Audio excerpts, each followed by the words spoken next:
to see the entire life of my life. So the day I will meet you, the day I will meet you, yeah. Give me praises song.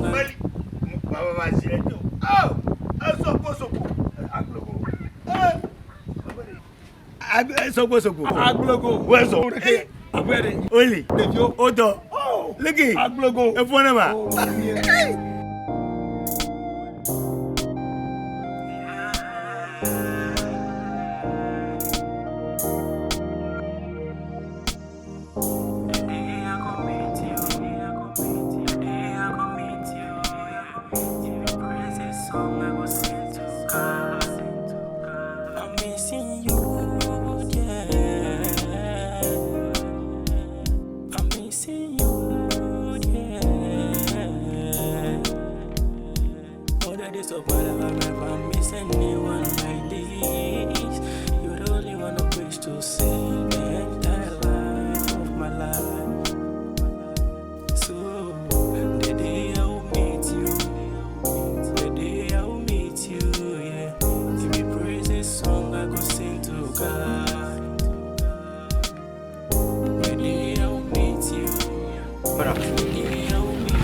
Probably, neighbor, let's suppose I'm a poor no Bononomation, and noir. The Jordan tied my 8 hours, my uncle. I young conny, Jonka. Little who do know ya. I young conny. John can't carry my young conny. Talk with you, my dear. Make my men and cut us a bureau. Bonnie Blurica. Oh, le pont de le moji. Pas mais nous le pouvons là. Allons me le point. Hein? Deme le point mon. But tu as comme les mangas qu'on a noté le mojico. E gomme de mania ba me hachi mo. Que le point de carré nous jiji mania. But tu as comme les ma. Bon man ton da. Wa mo so sonyi do le ba si. Yoa. Biriku. Ela tá muito grande que eu vou abrir.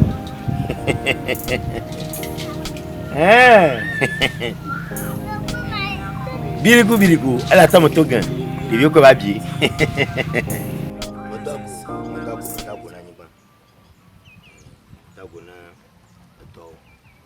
Mama okata mutagona.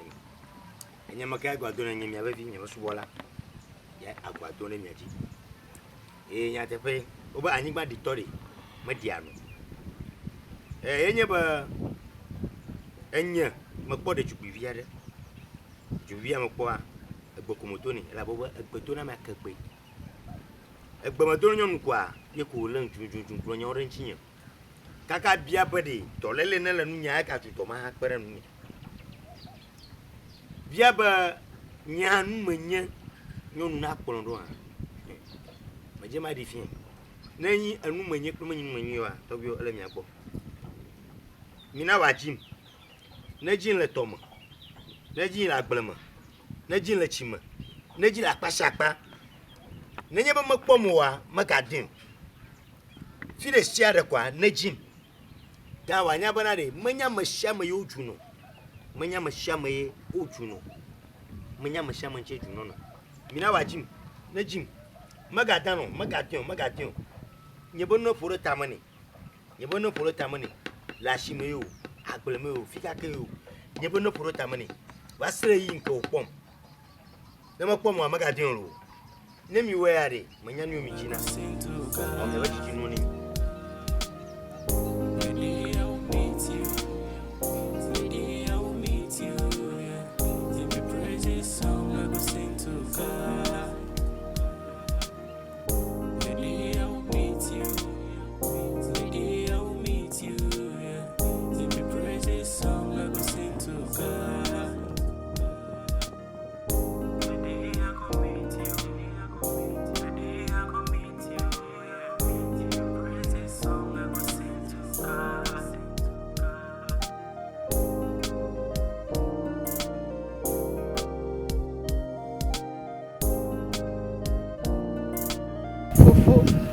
De comment Benade Mo ba ji o kaka ni mo po. Ah o de fun to lo. De ka le jibe chi. O un ti ko baba le yin no lo. En de ka mo gba phone de ka le cha chambe na de ma po kuku. Ah o ma wo na nu lo. Oh. Fia male. Ah, pu me ya. Okora shi pewa na shana yaho. Ajo jinam to be mo po we bia. Ajo jinam kakare he. Oh. Mo po ya re. Apo nyeme mera. Nyao? Oh, fine. Kana mo chokwa. Baba no na chite fia mama. Aba na ya ho. Oh, e mo po ya mo fo e. Nyong bala jukolo. Mo fa vo ya lo. Mo da ba chi. Oh, fine. Yeah. Oh. Nko nyenye kpanjire su kpanjire ka. Nko ni mala si o ma. Nko gbonya. Nko nto e ma. Oh, fine. Ajo jinam. Kemi gira kwa. Oh, ajo jinam. E mo pa ni gbada afire po lo. Baga program. Oh, fine. Baba kpanjire su kpanjire ka. Oui. Nko ajo jinam ale gbogbo. Oh, fine. Ah. Oh, ajo jinam to. Ina mo po ya re. Amanya. Tika le jo be chi han. Yeah. Zon tokro. Oh, to mo po mo. Tika ne keke nda. Oh. Oda keke me pijika. Ayare ma duwa. Oh. Nya, mo du vire polo. Ene ne wa po me. Ayare ma duwa. Ne ba ne be ha yo mo vu. Pitolo. Majo. Nyaka. Mele nya de se. To gato. Unta nyari. La tu ya me ba na ka to nya chone ho ho. Nchu male du ameri. Nchu. Agbelego. Agbelego aka. Oui. Agbelego me ma joale. Agbelego aka. E ma tano. E ma no gbala. Oh, minate. Agbelego nya we nya gbe mi la. Oh, Agbelego tonya. Hey. Mi jujo gbogbo. Mbere agbelego. E ke de na vivi se ramonene. Que nana me sena vivia e bi nya gbe mi la. Ba, ni nanya ho ate pafa. E be gomode. Ya, ni mo jo. Ni nya le te pafa, ne pafa fi je fa. Alo yen 10 million ba fi ero a. E be gomode. Ah, le 10 million ba na ho ate pafa mo jo. hai. Ta ajwa.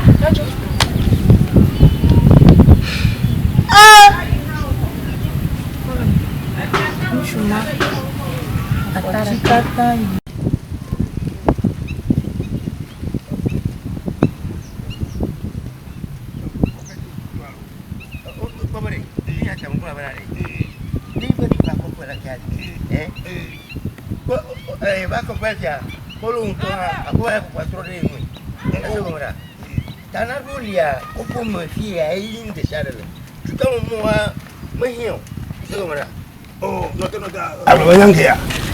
Macam control nama agbelgu, ni mana agbelfon. Macam ni anu segera. Ni biar aku. Apa? Babijo agbelgu. Agbelfon ku. Agbelgu. Agoy. Yang ke ni. Ni tu orang yang ama de kala nyena agbelgu ni kala nyena ba. Mabina jo. Babiji kwa. Yang ke ya. Nyongi mama polo nyongi mari. Elma majwa. Oh non, Yema, yes, I'm ready. Nyongi mari, modu ya. Enye duwe. Oh, nyanga ya. Mama jeno odi. Mama jeno. Oh, mama jeno. Mamonga. Ma jeno la. Leke male. Oh, on t'a pas de la. Ben on t'a pas de la. Bon, sopo. Ya temen me imbenare na do story. Ma gweru no story. Me nyare bongo de la roto. Me nyare me tara ko mo nyon. Me imbenare tare. Mo fufu ko de la roto. Babijo. Me asika ji ko le ka tufu ko na ndo. Babijo la. Le ka tufu ko na ndo. Me nyemu ndu. Le ka mala. Mama nyemu. Le ka mala. Me nyemu odudu. Maga ko ga fo funu ko ma ondo pe fi an. Babijo. Ma futu le an kuno. Babijo la. Oh, ye ko la jo di bijo so na agba asuna temi dola. No temi dola. Oh, ya muna ya muna. Ya. Agbelgo.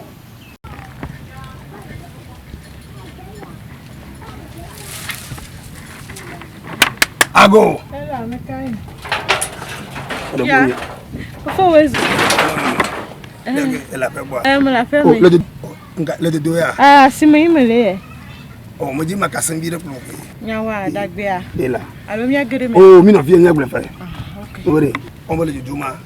Longa. Oh, ni mo polo hono nya gbe go la kala. Sonia. Sonia. Chuk. Ye mba mo hono son. Hono nya nyanga ya. Oh. Maru la pala ku ma mi apindo agwa. Lebenka, ye kimi drone. Lebenka. Oh, nia. Boy mo poviare. Da si pomo mare e poi mi apindo agwa. Mo le tuji nya ni la si o kwa wagbe. Mo gode. La pula ma mi apindo agwa. Fika mala e pon mi do agwa. Nko ma pon do so ni nya dugwe. Oh. Fika neto. Fika neto ma fika ka. Abo mango to pono ma. Nka le pono ma to kwa. No te lo ma biolo. Ni na joji no are la joji ncha. Oh la da si bom mantila mo bonari ko ni po mi ko ani mo joju no nka ni agbeguma zero mi chin to le van ino ya obo o la ke glazire ka do nyan chi van ino po di fufu nko na mo to ara to mi ma ro po ani ma la ko do ifike on to le ni po fi boy po mi na nyunu la dvare la nyunu cha da si nya mala mi agbon mo fi ya de am ma ro le po mo jonji ore mo donji yo on to ma pomba inchi le vanwa. Oh, la da si mbe mo pa ma le. Le ke gbolo no benchi vanwa. Pon wan tora. Mo bere nya agbon le no am ke ma blo le. Mi pon wan tora mi pon. Alo ga go no nya ma fa ira. Mo bena di o. Sister. Nya suji mo ba bolo. Majwa pla glego benya eva team lo. Me blo kaka e team. Mo va bon ni so mo no agbon ni ro won ni ma ro won ya gbo ko ba pra me da ti bo ba ye ma ko bon via o ni to npe de o fine o amovi o ni to mo mo ko ko ma ko ba pro won ya gbo ro ma mo we ore no ma etim la me gbo kaka etim nyawo agbe ma jo bi ada glego ma jo na da glego imu bitanga alo benade alo kono nyanto atindele jia emenyolo definire ni defimalo o de mala gberu kunche ala gberu kunche nya bele gberu kunche nya le kakula sinye maglo na yeah dasile majwa akple aglego benyame adeji kuna olo oh fanya mpa mayo ala bo nya mo jia ho ka kare ala bo de vie bo nyele ko pemere ne on to lo pe o fa wu to mo bona de e ba pra blogu ma no na ma o nya nka o nya ma de ko ba na bolo ne pro ha mo ne fi ka ko na yino ye to akwa blogu ko nko man to so ne han ko nyi de no no chi ano igri ba de vi ni ma ko ba ko mo de vi ma o nya me bolo to nyovo ko na ho no wala me bolo to nyovo okay mano imano abanele ko lo nya amese ko ni bye bye esi agba majwa nuka majwa agbelegu abe ade ya ne de ya de ba temu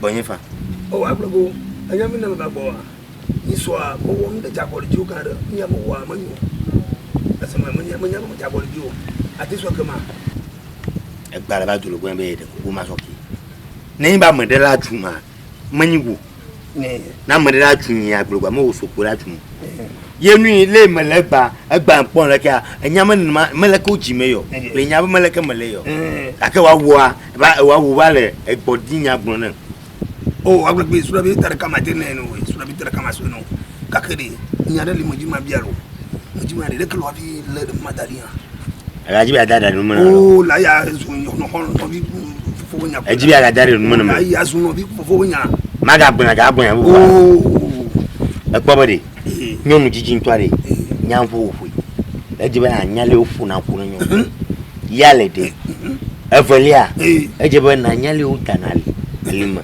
ni modula seno ekpono le yimare kona dele ne yim lekia kona dele do mozafima na kona maje ne kona maji toma amashama tebunya na share nyo na uyom ko anu bonya ntani ni musamle gwa ba masande ko ena ba kona dele alona jia ne ponyo ndare na kwa nma achike jidela homo ne mare mando na mtu na kora Oh, le musique. Oh, ya no, mo bela no agblego no ba gbo de. Nde gbe so gbe rion. Oh, wa pour le bako. Tiens, Bon ba ko ya sinyo wolo. Oh, comment mo ti de ko. Wana fini je ne ti yone de. Chike jiri hala ko man. Chike jiri na ba manode. Akora. Le musique en toi, il m'a bloqué. Hein? Nous, si t'as commandé que nous, si. Ok, mon gars, il m'a pas dit de ma voix. Jaba, c'est dans Soufi à la tête. N'a pas.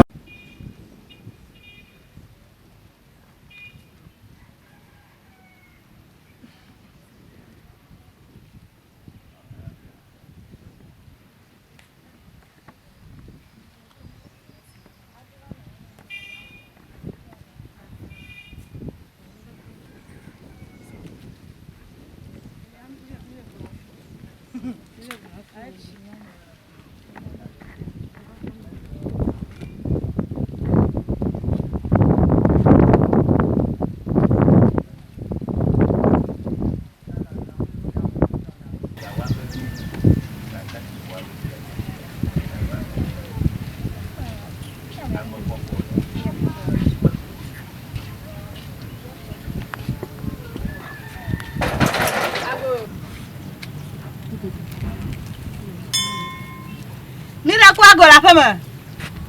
De couper ya. Mira quoi? Mbara.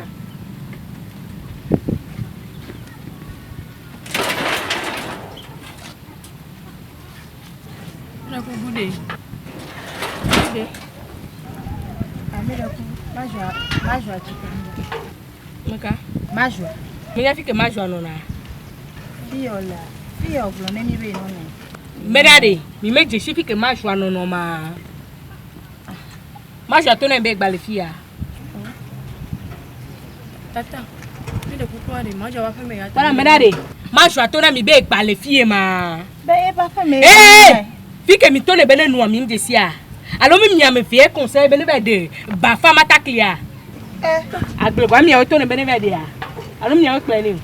Ewu hwa mi ya nya na mi le ya. Masen le biego. Mi onuke. Mi ame via. Edia ku mlen gba le pom mi le fie ya.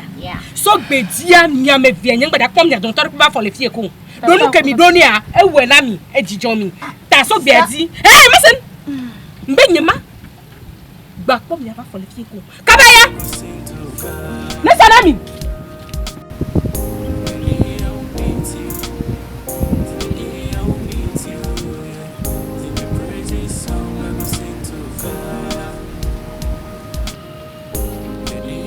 Aglego.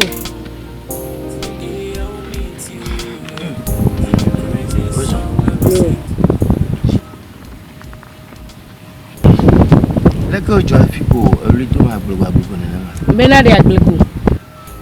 Enyade mle CENTIME baro be ma bi o benade. No vi nyema jo anu kele mi kudum. Maja nyeba sheri kuku. Nyeba kuku machiko. Nyeba shakpo mita. Comment c'est le bon? Comment c'est le bon? Ma joigne nous kao. Hein? Pour que nous voir le tour dans nous le point. Ma joigne nous kao. Hein? Pour le point ma joie nous de ya. Hein? Ma joie non mi ma joie pour le pouya et nous de benya. Alors qu'on entend qu'on a de ko le nani le ko de ko ya so ti va gomia. O kwa be yin ma joie ben de ya. Hein? Et nyam laissé. Wali si gbegble nene. Ne to afire pepe le copie mais no to afire pepe ni ke kula no se wali village akeke gble ku mi kwa ma joie benya. Ye mu son va do bubule tanu be amega ho da hele tanu son va na ele bionya o ke nu me wale to na be ma joie nye be chéri coco. Ma joie ten chéri coco wa. Nyem da pompo, nyem gbaja ba fie le nyawanti ko. Nyem gbaja ba fie le nyawanti ko donc afiko da ma joie doa. Jagbagba ka ba fiko ble da na be de da piam. Edo me na wa fiko da ma joie doa jagbagba na be de da piam. Do mi atole senya. Ele se e yo ma joie be mu le jo. O wi ne yi juga be mu le yo wa. Ne ma joie e to an to ke nyimi atole di ba fie no wa nu ke ja ba pe wa te fun ja bobo na o. Nyem gbaja ba ble na ko lo de ka je. Nyem gbaja ba ble ko lo. Ke mba fi ya dia ku mle mbe nyem gbaja ba ko. Edo to me na we. e do to mo nyin so kwa budoko fi e kan ba nyin pa cha ba ko fi ko bla no vinya dara ajagbagba na be de da piam de da lo gbemela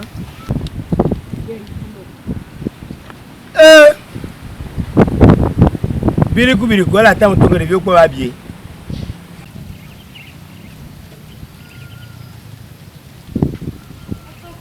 Kakak. yeah Maja ja Chérie coco.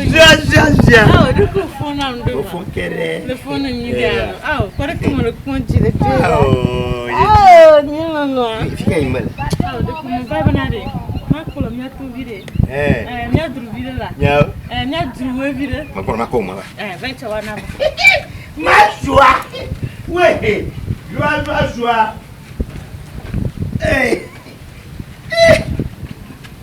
Chérie. Le banya papa no me. manya fio Oh, fine. Oh, ajanyela. Maja Wadawa no la. Etikeno na je. manya fio Aw. Benade. Oh, what to button wa no we. diento Yeah? era do mo fona moyo Yelo no wa. Yeti. magatu gaton Ah, ne magra madeka. jozo no nyonta na tuera Yelo no wa. Maja Yeti no wa. Jaja Yelo no. Maja Yelo no wa.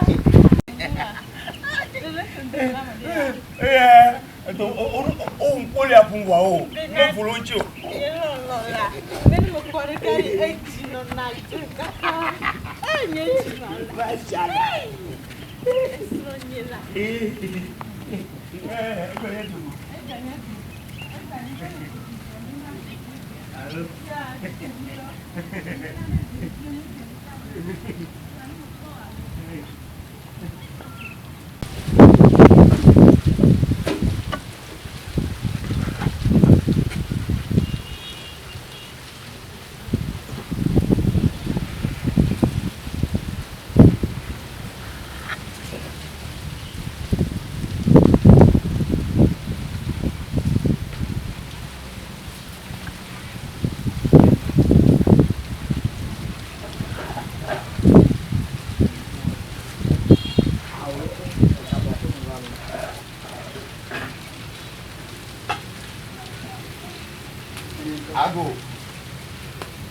Ago.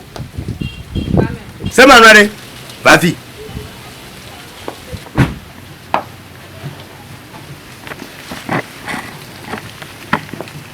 Raison. Mère, nous que tu as fait mon venant de me copain. Nous que tu as fait à mon femme venant de mon minima. Midena la nyekwe ma jwa ya malo. Midenu da nyekwe ma jwa, nyeba popo machiko, nyeba jakpo mita, midena nyekwe ya ma. Na nya vivi se ma jwa le nyema. Ne wala nya, ne le pon kekereka, la gbon le shari bo. De na nyekwe ma jwa ya malo. Aha. Ah, fofo de baba. Fica ina. Afanya pema ba jum kwa ju ne ma ko evo. Ba mi antora. Na mama ma kwera nyi.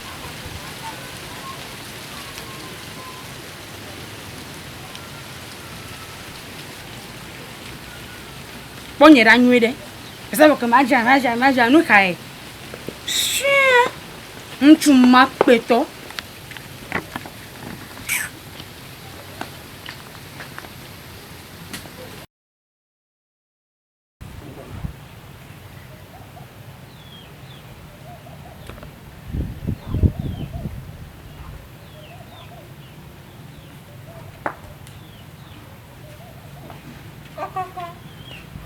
Ago. Sini la peme. Bonne fay. Oh, Nke kuobi. oh. Benade. On va dire c'est manu la kuma. Fifia ni mo po la kuma. Fa mo nya bena mi kwimi no na ju. Ichi mo vale ni no. Bena na gbuleni. Bena mo nya bena mo gbitanga no palele to gbeni. Bena tu ne mo kudrin le mo no fifi kwa vo ni pe kudrin kwa. Si manu la so ni ho. Ah oui. Ya. Tu ne ni de mo va dire pa mo ni mo. Asro. Mo nya be mi kwipwe. Eni be nde nyemi le susu mo ne nya. Na nya ko mo Asro. Esronye. Kasro hala shua. Esron la sinyo. Kama deswe. Kaka me ve mi kpon ya do ko jini de lenchini. Tu ine ni le se manu be na ne zobli pe. Ni kimya do attaque de ka. Ne me nyon pe. Ne me mo nya ma wi. Ni ma mo. Ka se manu abe ya vole so mo. Ba fama. Afochi. Me paulo. Achi. Mo pa mo fu pa ko fe abolo. Aja wala fiata wa gbo mo fia ma po gala. O be yo kudre. Ma u ko mo pa ka de nfio. Comment ou Jaja. Ma joie. C'est ça. Ne kuno balance ça.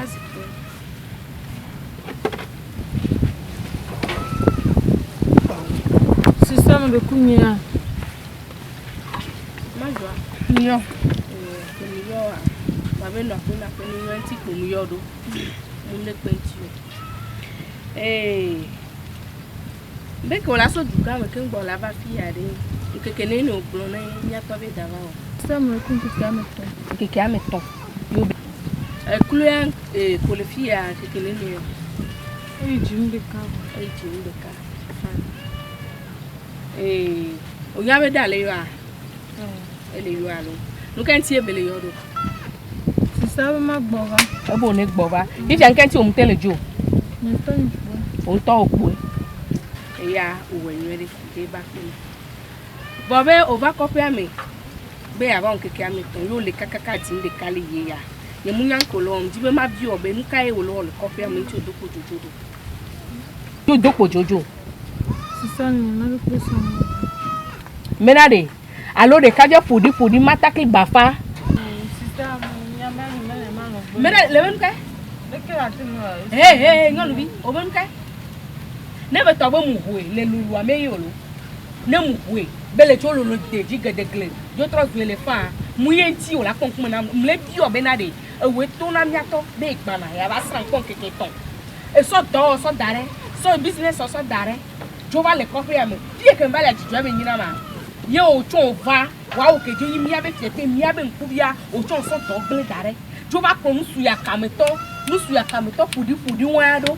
Mule bi ati ole ke nto na me yaye ngba le ifuga mu ajogba ko do la fi da so oh sister ni mo gba le juga me igbo benade ajo ko hun entreprise ke le fi na wo e do pe ke le fi nti o ple to wa daro juga me to ba fi ero ma me jade ni try obe mama mo jade le yade me ko gbo na mo dun gbo ni be jade mi be mo jade le fi mo be jade mi kan ti le pupu no ma joie. No, como lo mo de mire. Atikesi. To wa chama jiayo. Atikesi ibon toto. Ah wow, sister. No bi. Nyemu bi ko ti tele yolo. Bi ko ti tele ya nyan nkonyo. Mbenade eso. Benu kelake ya. Eso. Ma joie. Eso benu kelake do ne da yo pe se gba yo le su. Do nye to no be gba yo mu jo lo dare. Do nye mu nyan ke mu lo dare bo no na mu. Ma joie. Ma joie, je l'ai dit mouillot. Ayo, tu caramelio. Maglegoa, la de caca, la de ma de clodo. Aglegoalo, la de ma de clodo.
Majua.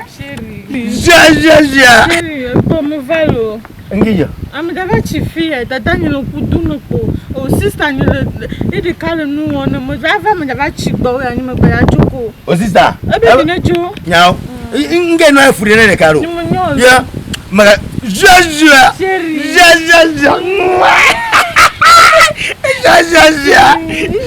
Ja. Wa ko baga beta no. Ma so baga beta. Eh beta no.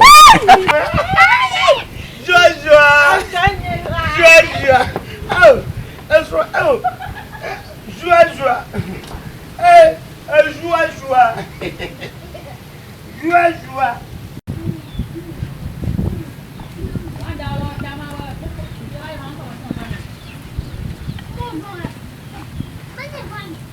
Agbelego.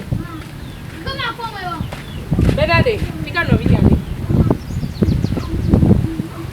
Leka la gaje la. Be no vinya de ma. Aye mo mle bia nyam be fika no vinya. Leka la ba mara pun kwa madu bana mo kwa. Aba nya bia no. Mere amere ba pe me nyi fika. Nuka nya fa kele yu anu ya nya fa kele yu a. Mele sisi ne nuka nya fa le yu ya. Mbe fika no vinya de. Doka be jola ho me kaka gben keke na de nya so be de be jo imi atogbo. Ye o gba le yon be ngbobo. Kan gbo ma lo aketo bo ba le po le fie. Fika e de ma. Ya mama mle bia nya. Para nyon bi. Fika le yo. Ya fika me le ma. Mbe fika le yo. Le ho me. Alo mo ko ni me. Bomba. Gbonye de. Daba pro mi le jo le fie. Nya ka nya ma bion le. Me le sronye gba le fie ai. Me kan ni so. Alors me que pon la tibe ni pon la ma boto yo. Medade, ma joie.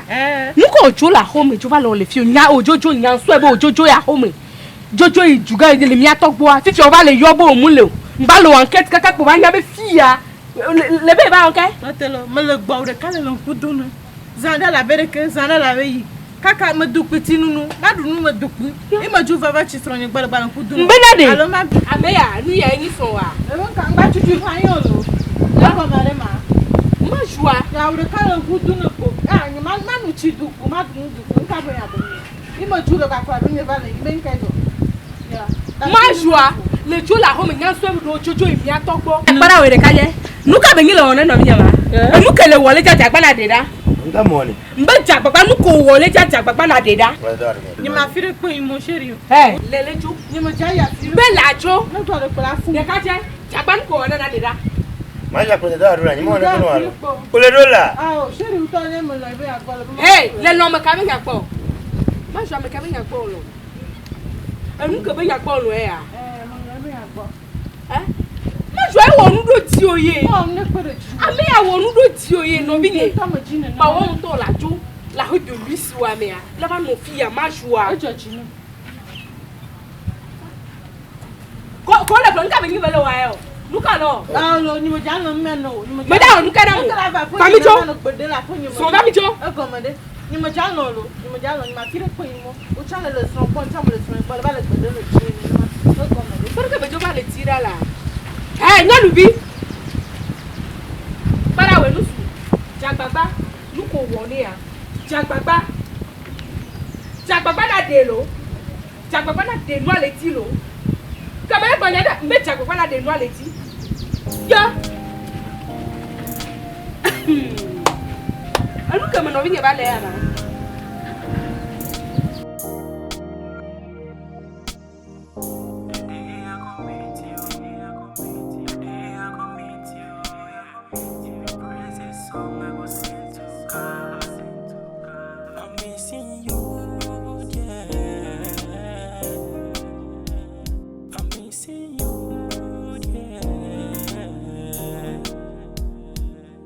So whatever, I'm missing you.